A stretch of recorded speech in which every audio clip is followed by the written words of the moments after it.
Hey guys, it's Nelly. Welcome back to my channel. It's been rough. It's been a rough couple of days. I am on my way to go and get some coffee so that, you know, I can be my best. I mean, I do have a coffee maker at home, but this is just my, get out time and just find some zen. So, I just kind of wanted to hop on, give you guys a little quick update about what's going on with Elijah. I don't know. I know that I put a post on Facebook. I'm sorry, guys, because my brain is all over the place with everything going on and no coffee in my system. Unfortunately, this is how I am, just all over the place. So I'm sorry. For you guys that don't know, Elijah came home last Wednesday, and he came home on hospice care on Wednesday, and which is great because there'll be that great support system that we need in regards to him. However, since Ilijah has been home, he hasn't been able to eat anything. While he was in the hospital, it was, good because he was on the IV, so he had consistent fluids going through, so I wasn't as concerned. However, getting him home makes me a little concerned that he's not able to eat anything.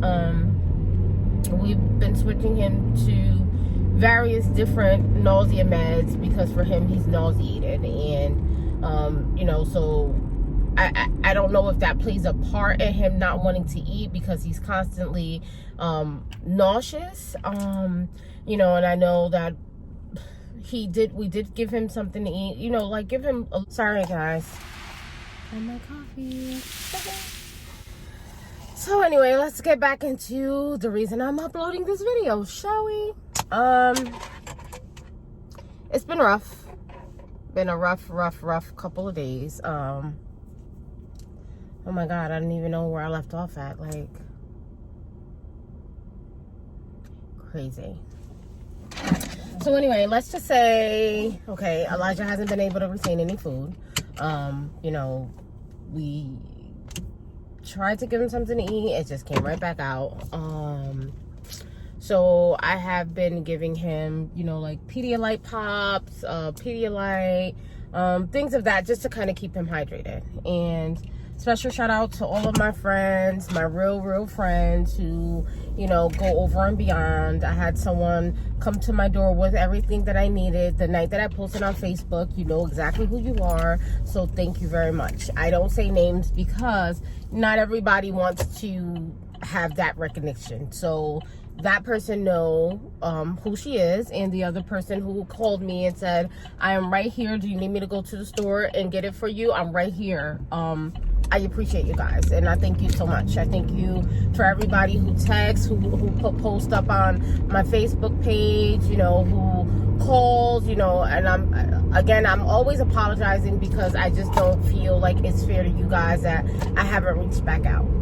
But things have been just so chaotic for all of us that I haven't had a chance to. I try to post like here and there and to say, hey guys, we're still alive, but to really go into depth about what has been occurring is a little hard right now. So, please forgive me for not being able to, reach back out. Yesterday, we had tickets to go to the Duke game, and I was terrified that we may not make it. Yesterday was just like a really bad day for him with, he was having really bad stomach pain, going to the bathroom, but very loose stool. And he even had, blood in his stool, and just, I think when he starts to see things unfold a little bit, it causes him anxiety. And so he gets to the point where he's unable to kind of, calm himself down. So it's just been a little rough, like just trying to take care of him, trying to keep myself afloat. Like, these type of things are not easy in any way, shape, or form. And let me be the first to actually say to a person that has been a caregiver or is being a caregiver, kudos to you guys. I give you guys the utmost respect. You know, and so many people give, you know, so much credit to, you know, moms for giving birth to kids and, you know, going through all of that. And don't get me wrong, because I don't take anything from that. But a caregiver, wow.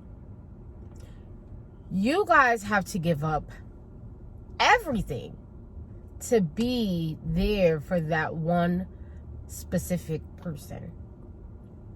And I can see how being a caregiver can cause so much stress on a person, because, you know, you give your all to take care of this one person, and you kind of put yourself on the back burner because that's just what you do, right? As a caregiver, that's just intended, right? And it becomes really, really stressful when you have a family and you have to be the caregiver. It takes a toll on the family. It takes a toll on the marriage. It takes a toll on a lot of things, just your day-to-day activities, you know, your day-to-day life. It really can take a lot from you. And don't get me wrong, because I wouldn't trade where I am, what I'm doing, for the world. This is my son. So come hell and high water, I am going to do by any means necessary for my children. Like, that's just how it is. But then I sit back and I like think about Tati, you know, and she doesn't have me like right there like she needs me to be, you know. And granted, she understands. They all understand. But this is just from me, from my own, you know, personality and my own views on different things and just how I feel about my family. Like, my family is everything to me. And when I feel like I can't be, you know, that point person for anybody in my family, you know, it makes me feel some type of way. So granted, I add more stress onto myself with all of this. And even with my marriage, like, this is me being completely transparent with you guys, like, just completely. I never even like imagine like the stress level that people go through, you know. I watched my mom and her siblings take care of her mom, you know, when she was in the hospital, and, you know, and them taking care of my grandfather, and, you know, I watched my cousins take care of my cousins, but I was never like in depth about how much like it can really, really take its toll on you. Like, I watched my mom get up and go to work. Before she went to work, she made something to eat. She brought it to my grandfather, made sure he had breakfast. She went to work. She went home from work. She was either at the hospital with my grandmother, at you know, my grandparents' house, taking care of my grandfather with the help of her siblings. But I watched her do so much. And I don't think that I ever really realized how much of a toll that took on her, because she still had her family. Granted, we were all older, but she still had a husband.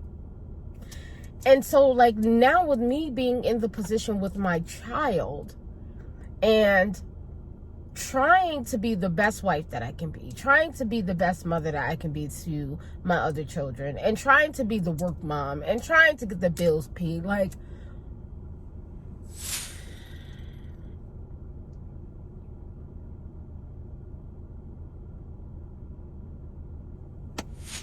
y'all, it's stressful. It's a lot. And it can truly, honestly, just take its toll. Like, it could just kick you down. I've watched my mother-in-law take care of her father, you know, during his role with cancer, and now taking care of her mom. Like, it can really just, like,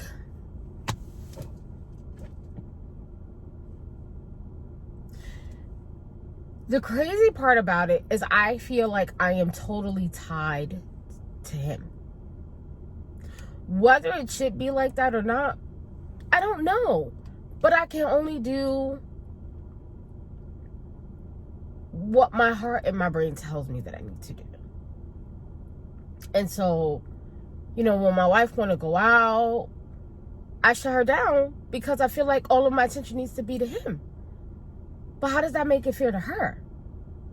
So she wants to go somewhere, and, she just wants to have time because I've been so busy running from this doctor's appointment to the hospital to doing this, to doing that. And how do I make time for everybody else? How do I even make time for me? How do I find that time? I don't have it. And so it can create turmoil because she may be thinking one way and I'm thinking a total, another way, and then we bump heads. And then when I sit back and I think about it, I'm just like, I understand her perspective, but I don't know how to not be 100% hands-on with him. I don't know how to not do that.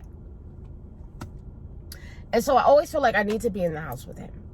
And granted, I've had so many people, if you need a day out or, you want to go do something, like, just let me know. I'll come sit with him.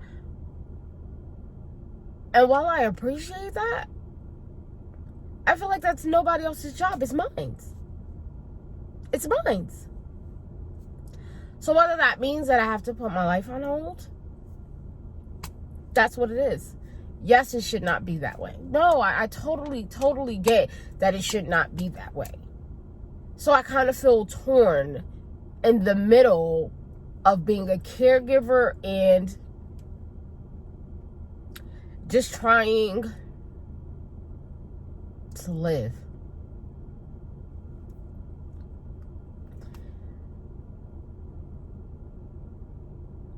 I promise you, before I've been inside of this situation, I could have never, ever imagined what someone physically goes through themselves. I could never imagine that. But being in the position that I am right now, I don't know, it could just really, really, really take its toll on you. And then in the midst of the moment, when you know that there is nothing that you can do that's going to change the scenario, it makes it worse. When you have to watch your child kind of deteriorate from the inside out,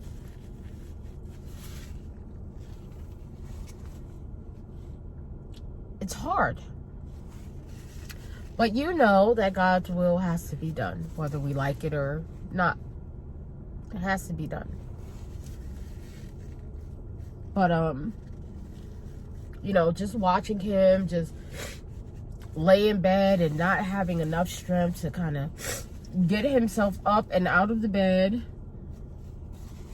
is heartbreaking. When he's just weak, and like getting him from one spot to the next, he is wheezing as if he has really bad asthma because his airways is just not open enough. It sucks.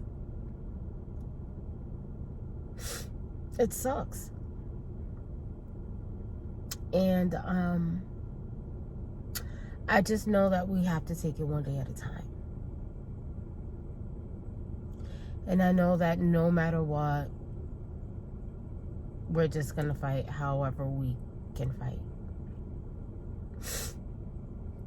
But I think it's more mind-blowing. You guys, I took off a week from work just to be there. Hands-on. Stayed in the hospital every night. Just to be kind of hands-out with him. A whole week I took off. But I also took off because I couldn't handle the workload on top of handling getting him prepared for hospice. I still can't comprehend it all.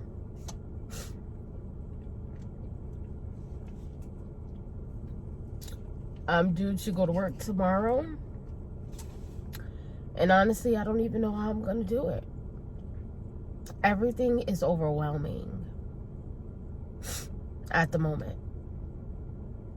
It really is. And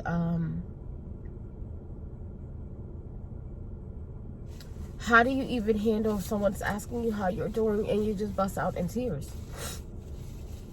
If someone asks, how's your son doing? And don't get me wrong, guys, because I don't want you to feel like you can't ask me the question, because by all means. But just in my head, I am crumbling because I have to watch him go through these moments. And granted, he may have a very long life to live, because nobody knows when his last day is. But going through the moments with him is scary. And the other day I went up to his room and he was sleeping, and I just stood there. And when I looked at him, it was almost like I saw him not breathing, and I started to panic. And then right when I went to go by him, he just kind of like opened his eyes and looked at me, and I was so scared. I was so scared. Like,